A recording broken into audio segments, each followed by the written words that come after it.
कोई नून लीग का कारकुन जिसका जमीर जिंदा है कभी भी एक उस मुजरिम को एयरपोर्ट लेने नहीं जाएगा जिसने इस गरीब कौम का 300 अरब रुपया चोरी करके बाहर लेके गया। जो एयरपोर्ट इसको रिसीव करने जाएगा वो गधा होगा। पंजाब के में जो आपके सपोर्टर्स ने उनको डोंकीज कहेंगे तो ये तो इंसल्ट है। मैंने यही कोशिश की कि मियां नवाज शरीफ को इससे बचाया जाए। आज मियां नवाज शरीफ को सोचना चाहिए वो इनकलाबी किधर गए। कुछ जो अगर कोई मुतनाज़ा पार्लियामेंट कमजोर पार्लियामेंट बनता है उतना ही मुश्किल होगा अवाम की मसाइल हल करने के लिए। बिस्मिल्लाहिर्रहमानिर्रहीम, अस्सलाम वालेकुम नाज़रीन। तकरार प्रोग्राम आप देख रहे हैं। साना मस्तूम की वजह से एक इंतहाई दिलखराश वाक़या मस्तूम में, और उसकी वजह से 149 कीमती जानें जो हैं पाकिस्तानियों की वो गई। सोग का समा है पाकिस्तान में, और जो इलेक्शन कंपेन है, इलेक्शन मुहिम है मुख्तलिफ पॉलिटिकल पार्टीज़ की, वो फीकी पड़ चुकी है क्योंकि सिक्योरिटी खदशात बहुत ज़्यादा बढ़ गए हैं। इवन इमरान खान साहब को, बिलावल भुट्टो ज़रदारी साहब को मना कर दिया गया है के पी में अपनी इलेक्शन कंपेन चलाने से, जिसके बाद उनके लिए भी सूरत हाल मुश्किल है। वो अपने प्लान चेंज कर रहे हैं, और एक तरफ जो हुकूमती जमात थी साबिक मुस्लिम लीग नून, उनकी क़यादत इस वक्त जेल में है, नवाज शरीफ साहब और मरीम नवाज़। उनके जेल जाने की वजह से भी एक बहुत बड़ी जमात की इलेक्शन कंपेन में वो ज़ोर नज़र नहीं आ रहा जो नवाज शरीफ की मौजूदगी में होता था। अब नई हुकूमत के लिए और भी बहुत सारे चैलेंज हैं, जिनमें डॉलर की कीमत बहुत ऊपर चली गई है, पेट्रोल की कीमत बहुत ज़्यादा है, दहशतगर्दी की एक नई वेव आई है। तो ऐसा लगता है कि जिसकी भी नई हुकूमत बनेगी 2013 की तरह उसके सामने बहुत बड़े बड़े चैलेंजेस खड़े होंगे। ये नए चैलेंजेस भी हैं और कुछ पुराने हैं जिनसे नई हुकूमत को निपटना पड़ेगा। मेरे साथ उमर चीमा साहब मौजूद हैं पाकिस्तान तहरीक इंसाफ से, नाज बलूच साहबा कराची से मौजूद हैं, पाकिस्तान पीपल्स पार्टी का मौक़िफ़ देंगे, सलीम ज़िया साहब हमारे साथ मौजूद होंगे PMLN का मौक़िफ़ देने के लिए, और हमारे साथ एजाज़ अवान साहब, जनरल रिटायर एजाज़ अवान साहब मौजूद होंगे बतौर तज़कियाकार। तो सलीम ज़िया साहब से बातचीत का आगाज़ करते हैं। सबसे पहले जी, सलीम ज़िया साहब ने अभी हमें ज्वाइन नहीं किया, लेकिन चलें उमर चीमा साहब, जो रैली लाहौर में निकली नवाज शरीफ साहब के इस्तकबाल के लिए, आज मुस्लिम लीग नून दो हिस्सों में बटी हुई है। अगर आ जाते अभी सलीम ज़िया साहब तो मैं उनसे पहले ये सवाल पूछा, आप ऑडियो लाइन पे ले लें, मेरे ख्याल में उनसे पूछना ज़्यादा बेहतर है कि उनसे हम पहले पूछेंगे। वो तो नंबर भी उनका बिजी जा रहा है जी। जैसे ही सलीम ज़िया साहब आते हैं उनसे हम बात करते हैं। लेकिन उमर चीमा साहब, रैली जो है वो ओवरऑल उसको एक फ्लॉप शो करार दिया गया है मुख्तलिफ हल्कों की जानिब से। उतनी बड़ी तादाद में लोग नहीं निकले, और अगर निकले भी हैं तो शहबाज शरीफ साहब उन लोगों को लेकर वहाँ नहीं गए जहाँ जाना था। उन्होंने मफाहमत की ही सियासत की शहबाज शरीफ साहब ने। अब कभी मीडिया को ज़िम्मेदार ठहरा रहे हैं इसके लिए, और कभी इदारों को ज़िम्मेदार ठहरा रहे हैं। क्या आपको लगता है कि इसके लिए मीडिया और इदारे रिस्पॉन्सिबल? नहीं इमरान, बिल्कुल भी नहीं है। कौम अच्छी तरह से जानती है, उनको ज़िम्मेदार अगर ठहराना चाहिए तो अपने आप को और अपने बड़े भाईजान को, कि उनकी पिछले 10 साल से जो पॉलिसीज़ थी पार्टी की, और ख़ास तौर पे मियां नवाज शरीफ ने जिस तरह से कौम के खिताब में, पार्लियामेंट के सामने, अदलिया के सामने जिस तरह से झूठ बोला, चालसाजी की, और अभी जो फ़ैसला भी आया है उनके करप्शन के हवाले से जो फ़ैसला आया, उसके बाद तो मैं नहीं समझता। हालांकि आपको भी पता है कि ये वही लाहौर है, वही कौम है जिसने मियां साहब को 6 दफ़ा हुकूमत में मौका दिया, 3 दफ़ा वज़ीर आज़म बनवाया। लेकिन ज़ाहिर है PMLN के वर्कर्स को भी इस चीज़ का एहसास हो गया कि किस तरीके से उनको बेदर्दी से उनके साथ झूठ बोला गया और उनको धोखा दिया गया।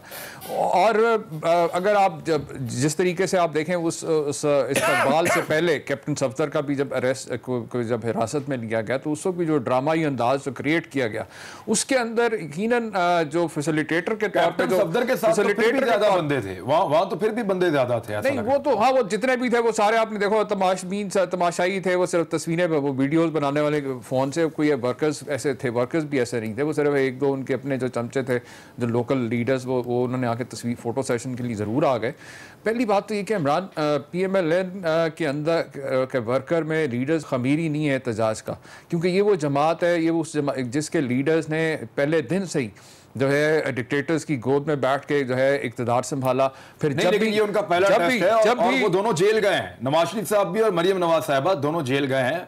उन्होंने जेल को पसंद किया एग्जाइल से ज्यादा। नहीं, ये जो एक पिक्चर पेंट करने की बड़ी उन्होंने कुर्बानी दी कौम की, ये मेरा ख्याल है अब तो किसी को कोई शक नहीं रह गया कि तमाम लीगल एक्सपर्ट्स ने टीवी पे आके बता दिया है कि अगर वो 10 दिन के अंदर वापस ना आते तो उनका अपील का हक भी खत्म हो जाता और वो परमानेंटली ये जो सजा जो है इसके मुस्तहक करार दिए जाते हैं। तो जो वापस आए वो अपनी मजबूरी से आए, वो किसी की कौम की मोहब्बत नहीं है। अगर वाकई अगर उन्होंने जद्दोजहद करने वाला जज्बा होता तो वो 2001 में जाते ही ना। आपको याद है किस तरह वो पूरे टब्बर को लेके 40 संदूकों के साथ जहाज पे चढ़ के जो यहाँ से रवाना हो गए थे। उस वक्त तो वो अलग नवाज शरीफ था, अब अलग नवाज शरीफ है। वो ये कहते हैं आपके सामने। मुझे आप एक बात बताएं, क्या जरूरत थी जो ड्रामा गवर्नमेंट ने और जो ड्रामा या कैंपेन स्टार्ट हुई उसकी जरूरत नहीं। नवाज शरीफ अगर चेंज हो भी गए हैं तो शहबाज शरीफ कल भी वही थे, आज भी वही हैं। उन्होंने अपना तर्ज अमल नहीं बदला जो नजर आ रहा है। सलीम ज़िया साहब, शहबाज शरीफ साहब क्यों एयरपोर्ट तक रैली लेकर नहीं गए? मैं लाहौर की सारी सड़कों से वाकिफ हूं और शहबाज शरीफ साहब बहुत अच्छी तरह वाकिफ हैं। अगर जाना चाहते तो वो एयरपोर्ट तक जा सकते थे, बहुत सारे रास्ते हैं, टाइम भी बहुत था, 2 घंटे एक्स्ट्रा भी मिले। अब PMLN के अंदर लोग ये भी बात कर रहे हैं कि जी एक तो शायद कहीं बातचीत हो गई थी और दूसरा ये कह रहे हैं कि मियाँ साहब हाथ कर गए बड़े मियाँ साहब से। तो आपकी क्या ओपिनियन? मैं खुद उस रैली में मौजूद था और वो इतने ज़्यादा लोग थे कि जो रिंग के चल रहे थे उसमें मुमकिन नहीं था कि वहाँ तक पहुँचना। जहाँ तक पहुँच के बहुत सारे लोग पहुँचे भी, बहुत सारे लोग एयरपोर्ट तक पहुँचे भी, लेकिन जो असल रैलीज थी उनमें रश इतना ज़्यादा था कि वहाँ पहुँचना नामुमकिन था। और आपको तो पता है जो बड़े लीडर्स आते हैं और जो रैलीज, बड़ी रैलीज। सलीम ज़िया साहब, जो आदमी सबसे आगे था वो क्यों नहीं पहुँचा एयरपोर्ट? जी, रैली में कोई आदमी सबसे आगे भी होगा ना, कोई एक गाड़ी सबसे आगे होगी, वही एयरपोर्ट पहुंच जाती। आगे वाले थे वो पहुंच गए, वो जो आगे वाले थे उनके साथ लोग, जो महदूद से लोग थे, उनको रोकने वाला कोई नहीं था, रुकावटें नहीं थी। जहां से शहबाज शरीफ साहब चल रहे थे वहां पर लोग बहुत ज्यादा थे, वो जगह जगह रोक रहे थे, जगह जगह वो बात करना चाह रहे थे, जगह जगह वो सलाम करना चाह रहे थे और वो उसकी वजह थी। और नहीं, आपके नजर में और क्या वजह हो सकती है? वैसे मैं आपसे सवाल कर, चले मैं आपको जवाब देता हूं जी। ना ये पहली रैली आपने निकाली है और ना ये पहली रैली मैंने कवर की है। रैलियां लाहौर से सुबह निकलती हैं, शाम को इस्लामाबाद पहुंच जाती हैं और बहुत बड़ी बड़ी रैलियां। नवाज शरीफ की सबसे बड़ी रैली लॉन्ग मार्च की रैली थी जो इससे कम वक्त में लाहौर से बाहर निकल चुकी थी और जाके मियाँ साहब रात का खाना मलिक रियाज के घर में थे। तो आप हमें ये बात ना समझाएं कि रैली चल नहीं रही थी, हमें वो बात बताएं जो असल बात है।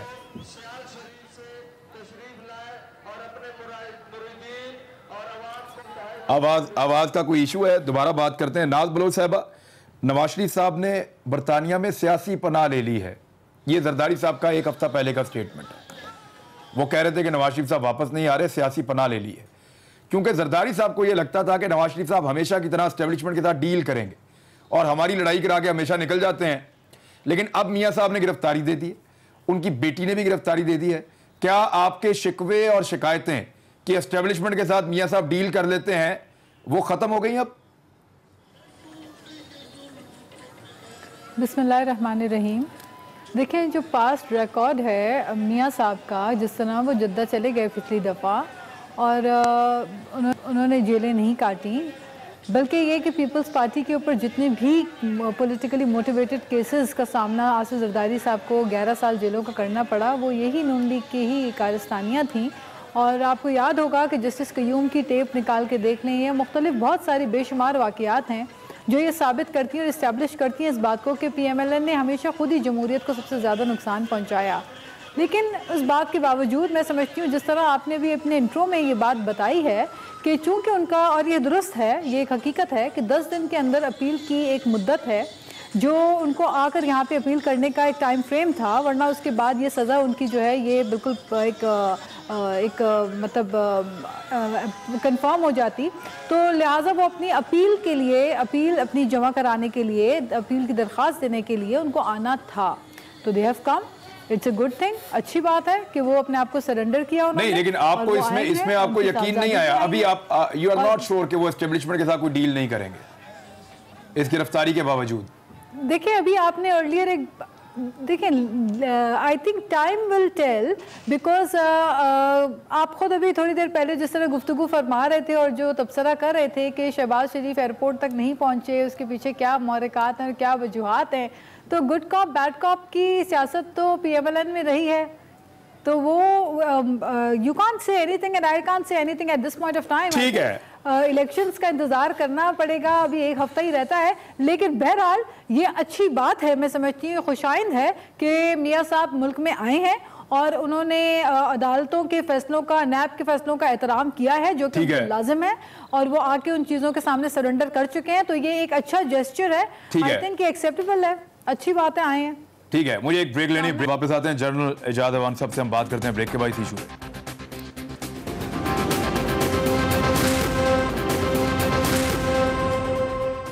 वेलकम बैक नाजरीन। जनरल साहब, ये 2009 में मियाँ साहब जब निकले थे अदलिया बहाली के लिए, वो एक अवामी इशू था, उस पर जो चार्ज क्राउड था वो यानी वो बयान करने के काबिल नहीं है, यानी जितना बयान नहीं आप कर सकते, इतना ज़्यादा अवाम का जोशो खरोश था, लोग हर चीज़ रास्ते में आने वाले को उठा के मारते थे, और फिर लाहौर के अंदर हमने देखा कि हर तरफ इंसान ही इंसान थे और लोग मियाँ साहब को इस्लामाबाद की तरफ लेकर जा रहे थे। तो उसके बाद हमने GT रोड पे भी वो नहीं देखा, और उसके बाद हमने ये मियाँ साहब की वापसी पे इस्तकबाल में भी वो नहीं देखा। क्या पार्टी के अंदर कोई इख्तलाफात की वजह से इंतशार है, कौमी इशू नहीं है, लोग इसको अपना इशू नहीं समझ रहे, या फिर वाकई में मीडिया और इदारे मियाँ साहब के साथ ज्यादती कर रहे हैं, हो वही कुछ रहा है लेकिन कवरेज नहीं दे रहे? इमरान, देखिए, उस वक्त लोग इसलिए निकले थे कि एक डिक्टेटर ने मुल्क की आला तरीन अदलिया के साथ ज्यादती की, एक चीफ जस्टिस को अपने मनसब पे अलग कर दिया था, इसलिए उस वक्त लोग इंसाफ की आवाज बन के निकले थे और एक डिक्टेटर के खिलाफ अलम बगावत बुलंद किया था लोगों ने, जिसकी सियासी कायदीन ने भी क़यादत की। अब केस मुख्तलिफ है, अब न किसी डिक्टेटर का दौर है, न अदालतें नजरिया जरूरत लेकर बैठी हैं, न फौज सियासत कर रही है। अब लोगों ने अपने सियासी शऊर का मुजाहरा किया है, वो किसी मुजरिम पर फूलों की पत्तियां निछावर करने के लिए जाना नहीं चाहते थे। अगर आप लाहौर का जायजा लें तो 14 MNAs की सीट्स हैं, 28 MPAs की हैं, ये 42 बनते हैं। अगर ये 2000 से 2200 आदमी पर कैंडिडेट लेकर आते, यकीनन इनके वोटर इससे ज्यादा हैं, तो 1 लाख का मजमा आ सकता था। और जो चीफ मिनिस्टर 10 साल से हुक्मरान है सूबे पर, अगर वो 1 लाख के मजमे को एयरपोर्ट तक ले जाने की मनसूबाबंदी नहीं कर सकता, तो फिर वो वजीर आला इस बात की अहलियत ही नहीं रखता कि किसी सियासी जुलूस की क़यादत करे। फर्क सिर्फ इतना था कि लोगों ने चोरों का वेलकम करना पसंद नहीं किया, उन्होंने अपने आप को डिसएसोसिएट किया और इस डेड वेट को अपने पांव के साथ बांधकर शहबाज शरीफ सियासी क़यादत नहीं करना चाहता, वो इलेक्शन कैंपेन नहीं चलाना चाहता था कि मैं बड़े भाई को, जिसको अदालत आलिया सजा दे चुकी है, जो एक सजा याफ्ता मुजरिम है और उसकी बेटी भी मुजरिम करार दिए जा चुके हैं, मैं उनकी क़यादत करते हुए, उनके साथ हमदर्दी करते हुए पूरी कौम के सामने जाऊं और फिर मुझे वो कुछ नहीं। लेकिन वो मियाँ साहब कह रहे हैं कि मीडिया ने ब्लैकआउट किया था मेरा। मैं हालांकि उस दिन हम 10.5 घंटे तक टेलीविजन पे ऑन एयर थे, हम तो कोशिश कर रहे थे बार बार रैली दिखाने की, मियाँ साहब जहां जाते थे वो दिखाते थे, जितने लोग निकलते थे हम दिखाते थे, कॉप्टर कैम से भी दिखाते थे, बाकी हर हमने पूरी कोशिश की है दिखाने की। अब अगर बहुत बड़ा हुजूम होगा तो हम दिखाएंगे ना। उस दिन मीडिया ने ब्लैकआउट किया है सिर्फ बलूचिस्तान के इशू का, जहां 100 पड़ी हुई, वेरी अनफॉर्चुनेटली किया है, उनको कवरेज नहीं दिया। लेकिन एक मुजरिम बाप और बेटी के आने को और एक वजीर आला के वहां तक जाने को कवरेज दिया है, और हर गली में हर जगह मीडिया वाले फिर रहे थे और सारा दिन लोग यही वेलकम देखते रहे, जिसका कोई इखलाकी जवाब नहीं था। जिस ठीक है सलीम ज़िया साहब, अब वही सवाल आपके पास कि रैलीज तो सर बहुत बड़ी बड़ी निकलती हैं। मियां नवाज शरीफ साहब ने जितनी बड़ी रैली खुद निकाली थी अदलिया बहाली में, उतनी बड़ी रैली तो शहबाज शरीफ साहब सोच भी नहीं सकते। वो रैली लाहौर से बाहर निकल गई थी इससे कम वक्त में, तो ये रैली एयरपोर्ट तक क्यों नहीं पहुंची सर? देखिए, मैंने आपसे पहले अर्ज किया कि जो बड़ी रैलीज होती हैं ये आदमी के अपने कंट्रोल में नहीं होती हैं सर। लोग इतने ज्यादा थे कि मैं तो उसमें था, मुझे तो और कोई मकसद नहीं है। ये तो आप कह रहे हैं कि जी आपने दिखाया भी है और आपने दिखाया होगा, आप सच कह रहे हैं, लेकिन हमने देखा कि हमने जो कवरेज देखा बाद में और उसके बाद में रिकॉर्डिंग देखी। क्या लोग चलने नहीं दे रहे थे, जाने नहीं दे रहे थे आगे? लोगों ने मना कर दिया था मियां साहब को लेने नहीं जाना। देखें, अगर आप सरकास्टिक होंगे तो मैं बहुत ज्यादा सरकास्टिक हो जाऊंगा। सर मैं सिर्फ ये अर्ज कर रहा हूं, सर कैसे हो सकता है बहुत बड़ी रैली थी एक मकसद के लिए आए? भाईजान जी, बहुत बड़ी रैली थी, बहुत बड़ी रैली थी। एक तो आप लोगों में दमखम नहीं था कि उसको सही तरह दिखाएं। आपको कैमरा का भी डर है और उन लोगों का भी डर है जो ये सारे खेल खेल रहे हैं, उसकी वजह से आप लोगों ने कुछ दिखाया नहीं। जो गयूर किस्म के लोग थे उन्होंने दिखाया भी है और वो अभी इस वक्त उस पर टीवी पर अवेलेबल भी है। और मैं समझता हूं कि अगर ये चीज़ें खुलकर दिखाई जाती तो यकीनी तौर पर सर मेरा ये सवाल नहीं है आपसे, इंतहाई माजरत के साथ। देखें आप एक तो ये कह रहे हैं कि जो गयूर लोग थे, यानी जहां पे आपको मीडिया लगता है कि उन्होंने आपको सपोर्ट नहीं किया, आपकी शिकायत है, आप कर सकते हैं, आपको लगता है वो गयूर नहीं है, तो ये आपकी ओपिनियन है, इस पे मैं प्रोटेस्ट भी कर सकता हूं अगर चाहूं तो। लेकिन सर मेरी गुजारिश ये है कि लोग इकट्ठे हुए एक मकसद के लिए कि एयरपोर्ट जाना है। हमने उसको प्रोटेस्ट नहीं किया जी, लोग इकट्ठे हुए एक मकसद के लिए कि एयरपोर्ट जाना है। अब एयरपोर्ट पहुंचे ही ना लोग, तो सर ये कैसे मकसद पूरा हुआ? देखें ना, मैंने आपसे बार बार मैं कह रहा हूं कि जब इतना बड़ा क्राउड होता है, इतना बड़ा हजूम होता है, जैसे अभी मियां साहब जब आ रहे थे वहां से पिंडी से इस्लामाबाद, आपको पता है उसमें भी 1.5-2 दिन लग गए थे। वो लोगों के हाथ में चली जाती है बात, आप उनके स्पीड अपने हिसाब से नहीं चला सकते। लोग सुनना चाहते हैं, तकरीर सुनना चाहते हैं, 2 बातें सुनना चाहते हैं, जिसकी वजह से देर होती रहती है। चलें ये ठीक हो गया, ठीक हो गया। मैं समझ गया आपकी बात के, क्योंकि लोग इतने ज्यादा थे आप नहीं पहुंच सके। ये तस्लीम करते हैं कि उस रैली को मैनेज करने में PMLN नाकाम रही। और देखें जी, अब हर बात को मैनेज आप हर चीज, चले कोई बात नहीं, इसको छोड़ देते हैं, सर मुझे ये बताएं कि क्या नवाज शरीफ साहब की गिरफ्तारी से आपको फायदा हो रहा है या नुकसान हो रहा है? क्योंकि आपके आधे लोग कह रहे हैं कि वो आए, उन्होंने गिरफ्तारी दी, हमारी पार्टी में जान पड़ गई। कुछ लोग ये कह रहे हैं कि उनकी गिरफ्तारी की वजह से हम कैंपेन में वो जान नहीं रही। तो असल में है क्या? नहीं, देखें मैं आपसे अर्ज करूं, मियां मोहम्मद नवाज शरीफ 2 दफा चीफ मिनिस्टर रहे, 3 दफा प्राइम मिनिस्टर रहे और बहुत भारी अक्सरियत से जीतते हुए आए और सारे काम भी किए जो बड़े बड़े डिक्टेटर और बड़े बड़े जर्नैल नहीं कर सके। मैं देखें आपको बताऊं कि जब हमारी हुकूमत आने से पहले पाकिस्तान का हशर क्या था? हशर ये था कि कोई ऐसा दिन नहीं था, कोई ऐसा ऐसी जगह नहीं थी, कोई ऐसा सूबा नहीं था, कोई ऐसा शहर नहीं था, कोई ऐसा गांव नहीं था जहां पर टेररिज्म ना हो रही हो। बम धमाके हो रहे थे, कराची जो है वो अमाजगाह बन गई थी, यहाँ पर लोग दोपहर के बाद निकलते नहीं। बिल्कुल ठीक। और वो जो शुमाली वजीरिस्तान जो है वो अमाजगाह थी, वहां पर सारी चीजें वहां से ऑपरेट हो रही थी। दुरुस्त फरमा रहे हैं आप। ये सारी चीजें उन्होंने खुद नहीं की, सबको साथ लेकर एक खास हिकमत अमली के तहत फौज को साथ लिया, रेंजर्स को साथ लिया, पुलिस को साथ लिया, पॉलिटिकल पार्टीज को साथ लिया, सिविल गवर्नमेंट्स को साथ लिया, चीफ मिनिस्टर्स को साथ लिया, गवर्नर्स। सर वो क्रेडिट है मियां साहब का, लेकिन बताएं उनके जेल जाने से फायदा हो रहा है या नुकसान हो रहा है आपको? देखिए जी, जेल जाने का और फायदे और नुकसान की बात नहीं है। मैं समझता हूं, देखें ये भी मुझे आप बताएं कि पाकिस्तान की हिस्ट्री में कोई, बल्कि पाकिस्तान के अलावा भी कोई ऐसा मुल्क मुझे बता दें, कोई ऐसा लीडर बता दें कि जिसको सजा हुई हो, उसकी बेटी को इस जो अदालत ने सजा दी भी हो और वो बड़े धड़ल्ले के साथ मुल्क में वापस आए। लोग वापस आए हैं सर, धड़ल्ले के साथ नहीं, शर्मिंदगी के साथ गिरफ्तार हो जाते हैं सर लोग। ये मिसालें मैं आपको दे देता हूं। देखिए, आप धड़ल्ले वाला मैं आपको नहीं दे सकता सर। इंटरप्ट ना करें सर, इंटरप्ट ना करें सर। देखिए, लोग आते रहे हैं, आए हैं, लेकिन तब आए जब उनके हालात उनके हक में हो गए और तब आए वहां भी। आप अगर पूरी दुनिया की बात करते हैं तो पूरी दुनिया में वज़ीर आज़म ने खुद इस्तीफे भी दिए हैं, पूरी दुनिया में गिरफ्तारियां भी हुई हैं। देखिए सर, अब या तो आप उस बात पे आ जाएं। का पूछा ना सर, मैं इसलिए बात कर रहे हैं, तो पाकिस्तान की आप बात करते थे तो मैं आपको कहता आया है, ये हमारा एक एक्सेप्शनल केस है। देखिए अब सर, देखिए नहीं, देखिए जो भी बात है, बात तो ये अपनी जगह पर है ना कि उनको सजा दी गई जी, उसके बावजूद वो अकेले नहीं आए, बेटी को भी साथ लेकर आए और उन्होंने वो पूरा काम किया जो आज तक पाकिस्तान की हिस्ट्री में किसी ने नहीं किया, बल्कि आसपास के ममालिक ने भी किसी ने नहीं किया। पाकिस्तान को कर लें, खास तौर पर वो लोग दे देंगे, नहीं तो वो पाकिस्तान कर लें। वो सर वो लोग तो खास तौर पर उनकी नींदें हराम हो गई हैं जो ये कहते थे, सोचते थे, मीडिया पे कहते थे, वो जी भाग गए, अब तो कभी नहीं आएंगे, अब कहां से आएंगे। तो यानी आपको, आप कह रहे हैं गिरफ्तारी से फायदा हुआ है, आपका वर्कर चार्ज हो गया है, आपको फायदा हुआ, आप ये कह रहे हैं?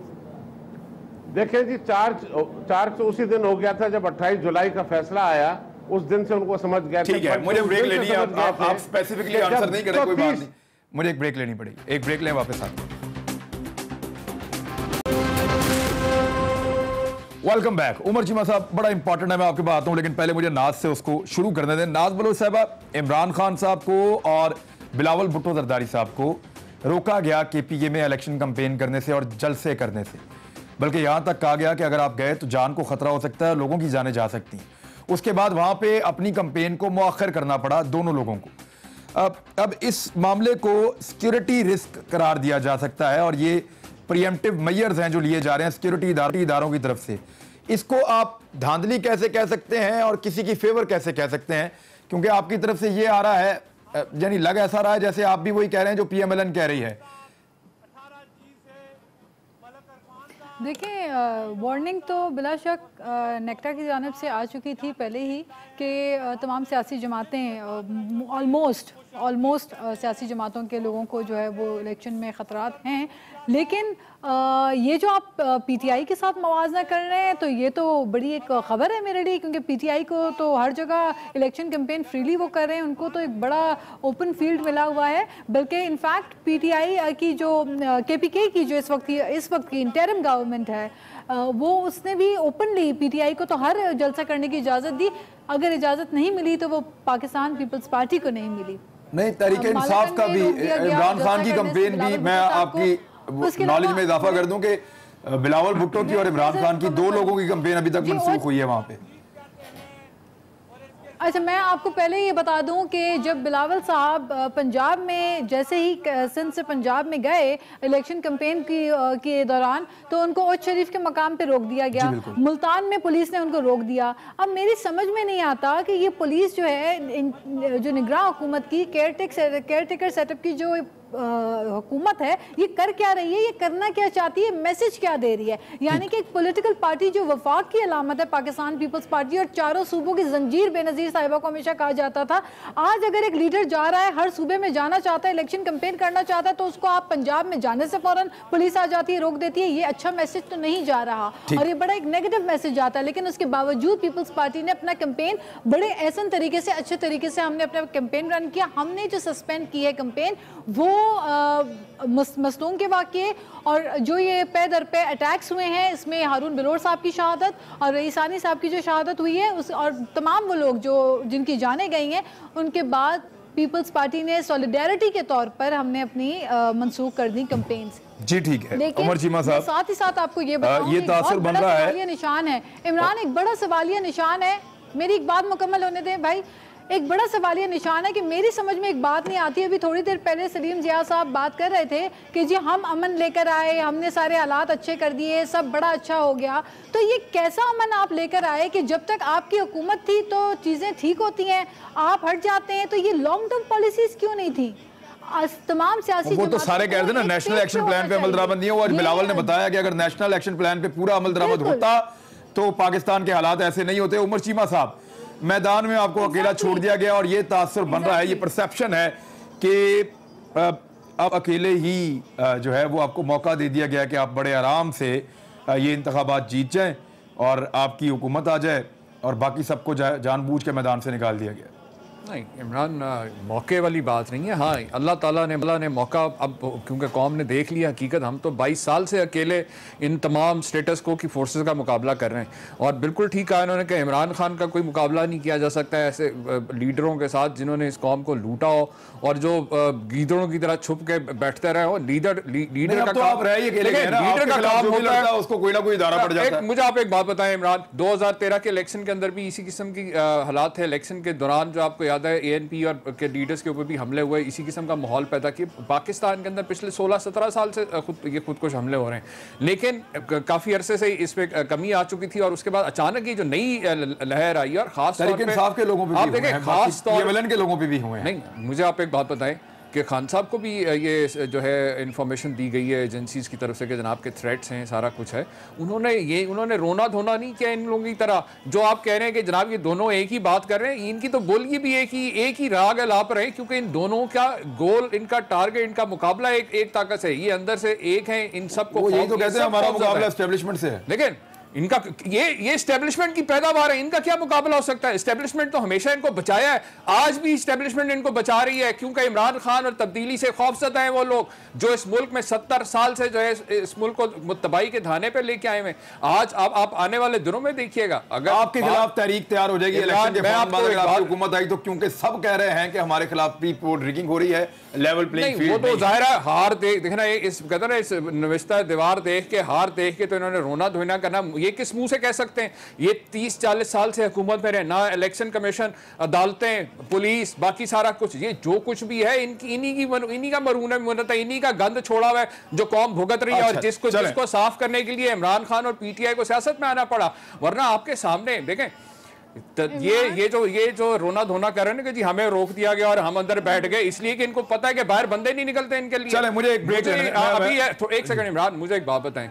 आपके सामने खान साहब ने प्रोग्राम कैंसिल नहीं किया, उन्होंने प्रोग्राम में चेंजेस जरूर की, लेकिन हम अपनी कैंपेन जो है वो डर के घर नहीं बैठे हुए। और खान साहब ने तो बार बार हमेशा कहा, क्योंकि एक सच्चा खरा मुसलमान का ईमान है कि जो वक्त मुकर्रर है, वो तो बाकी भी काम कर रहे हैं ना, नहीं तो बाकी आपके सामने है ना कि आप लेवल प्लेइंग फील्ड। मुझे एक बात बताएं, वर्कर मुझे बताएं, अगर शहबाज शरीफ और नवाज शरीफ साहब की सलमान शहबाज के साथ एयरपोर्ट बगैर किसी रुकावट के पहुंच सकती तो वर्कर नहीं पहुंच सकते थे? पहुंच सकते थे, लेकिन जब लीडर जो है वो खुद गाड़ियों से नहीं बाहर निकले, उनका इरादा ही ना हो वहां पहुंचने का, उनको सिक्योरिटी थ्रेट्स हैं, वो कहां बेचारे बाहर निकले? 4 बंदे निकले, सिक्योरिटी थ्रेट है, बड़ा खौफनाक सिक्योरिटी थ्रेट था। शहबाज शरीफ साहब को बताया गया था कि आप बुलेट प्रूफ गाड़ी नहीं छोड़ेंगे, बाहर नहीं जाएंगे, बल्कि कैमरा अंदर बुलवाएंगे। अब मुझे एक ब्रेक लेनी है, जनरल साहब से बात करते हैं ब्रेक के बाद कि बहुत सख्त तहरीक जो है वो तहरीक इंसाफ के खिलाफ चल सकती है अगर उनको हुकूमत मिली तो। ब्रेक के बाद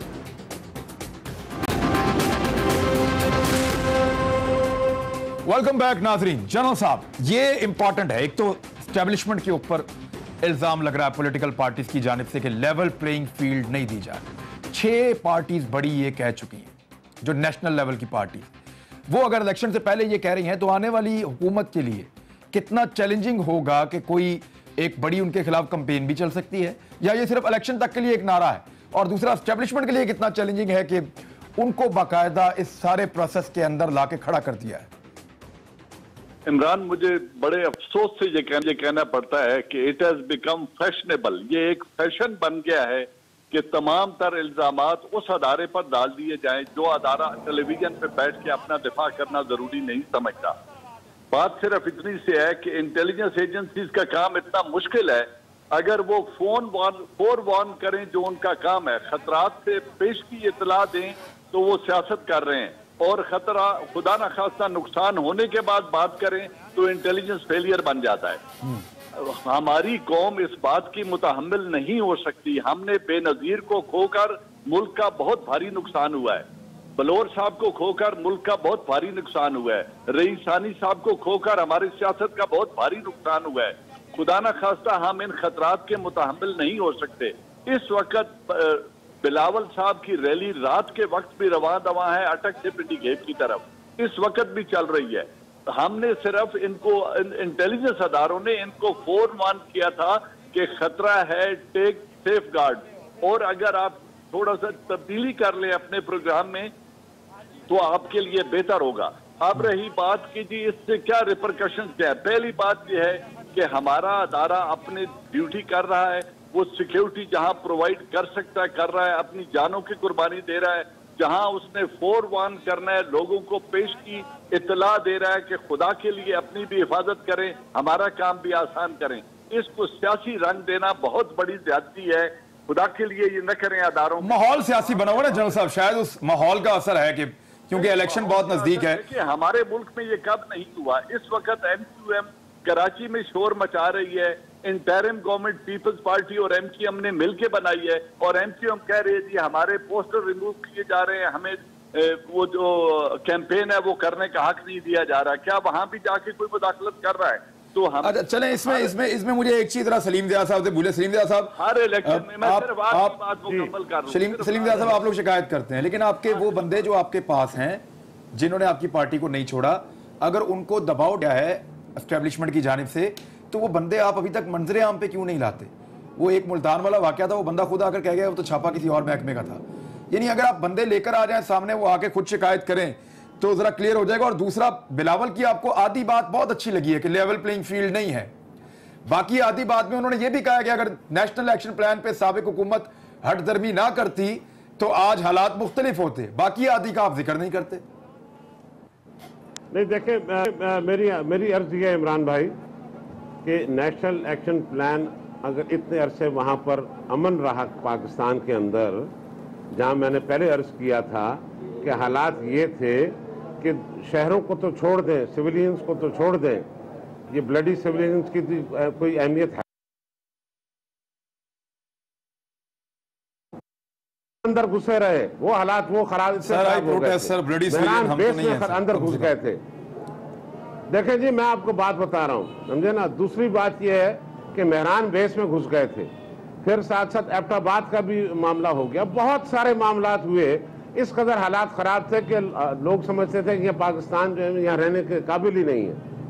उन हालात में पाकिस्तान मुस्लिम लीग नून ने हालात को संभाला दिया, और मैं तो कह रहा हूँ सबको साथ लेकर किया, अकेले नहीं किया, सबको साथ लेकर किया।